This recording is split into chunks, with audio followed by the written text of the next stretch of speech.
Sprint race MotoGP Portugal ini menurutku sprint race yang salah satu balapan yang paling keren ya di sprint race ya.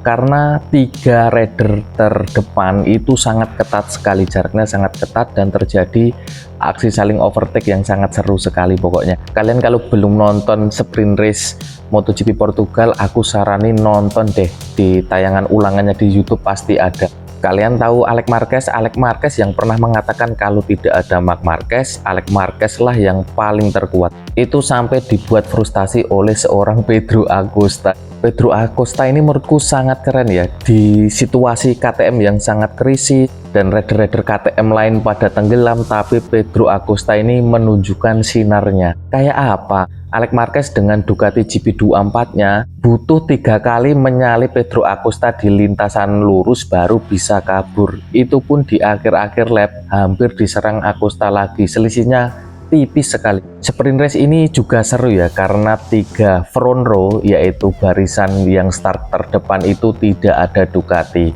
Nomor 1 Bezzecchi, nomor 2 Acosta, nomor 3 Fabio Quartararo. Start Bezzecchi bagus ya, karena dia berhasil memimpin barisan depan, tapi nggak lama kemudian disalip oleh Acosta dan Acosta bisa memimpin beberapa lap ke depan. Waktu Bezzecchi melakukan percobaan untuk menyalip Acosta, tidak bisa dibayangkan kalau di belakang Bezzecchi ada Alex Marquez yang juga mengintai untuk menyerang mereka berdua. Akhirnya malah Bezzecchi yang niatnya mau menyerang Acosta malah diserang oleh Alex Marquez. Akhirnya posisi 2 diambil oleh Alex Marquez.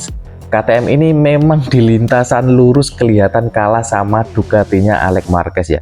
Percobaan pertama Alex Marquez bisa menyalip Pedro Acosta di lintasan lurus, tapi berhasil di overtake kembali oleh Pedro Acosta di tikungan depannya. Berjalannya 1 lap, 2 lap, dan Alex Marquez mencoba lagi menyerang Acosta di lintasan lurus, tapi Pedro Acosta ini sangat ulet ya, serangan dan bertahannya kombinasi keduanya itu sangat perfect. Percobaan kedua Alex Marquez gagal. Alex Marquez tidak menyerah, dia mencoba kembali menyalip Pedro Acosta di lintasan lurus, dan dia strategi ketiganya ini berhasil ya. Dia berhasil bertahan dari tikungan-tikungan yang diserang oleh Pedro Acosta dan akhirnya agak sedikit membuat jarak. Di awal-awal last lap sebenarnya jarak Alex Marquez dan Pedro Acosta itu 0,6, tapi waktu mendekati sektor 3 dan 4 jaraknya tinggal 0,3. Dan Pedro Acosta berhasil mepet Alex Marquez. Aku sempat dengar dari komentator bilang kalau ban belakangnya Alex Marquez itu mengalami spinning, tapi dengan uletnya Alex Marquez bisa mempertahankan posisi 1.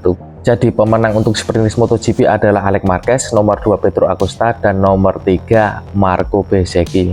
Marco Bezzecchi di sini di sprint race MotoGP Portugal ini tidak bisa berbuat banyak ya. Memang ini harinya Pedro Acosta dan Alex Marquez. Sebenarnya Marco Bezzecchi tidak menyerah, tapi apa daya, kedua rider ini sangat ulet sekali. Untuk Fabio Quartararo dari awal race sampai akhir race berhasil mempertahankan posisi keempat. Untuk Pecco Bagnaia masih bertarung di barisan tengah ya. Pecco Bagnaia di sini memang kurang greget sekali. Karena apa? Dia tidak mampu menyalip Fabio Quartararo dengan menggunakan Yamaha di urutan keempat, malah dia disalip Fabio Di Gimon. Yang lebih parah lagi, dia malah bertempur di tengah bersama Johan Zarco, Brad Binder, dan Fermin Aldeguer. Untuk kabarnya pengganti Marc Marquez yaitu Nicolo Bulega malah crash. Dan apa yang ditakutkan Nicolo Bulega ketika menggunakan motor Marc Marquez akhirnya terjadi, berpotensi mempermalukan dirinya sendiri. Tapi nggak apa-apa, Bulega masih ada main race besok ya. Menurutku sprint race kali ini bintangnya adalah Pedro Acosta, karena Pedro Acosta kombinasi serangan dan bertahannya itu bersinar dari awal lap sampai akhir lap.